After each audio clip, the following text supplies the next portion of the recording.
宝马车啊，修起来其实并不难。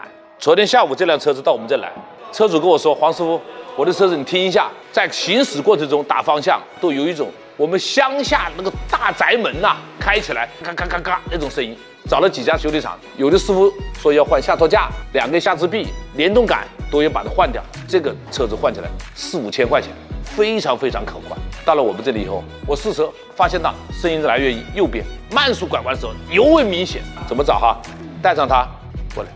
打方向的时候，把这个听诊器的这个触点触到这个螺丝上面，3个螺丝一起把它触点触到上面，这个时候是声音呢尤为明显。再把这个减震器戳到它减震器丝杆上面，特别响，就把它判断减震器上座的事。但是别的师傅判断是下托架的事情，我们也要看呐。怎么看？拉个挡板下去，一定要放在地面上，拉起来是没有用的，人钻下去，还是用听诊器。这个听诊器放到我们下摆臂上的球头的位置，结果不响。好，我就听的不是下支臂的声音，什么坏了？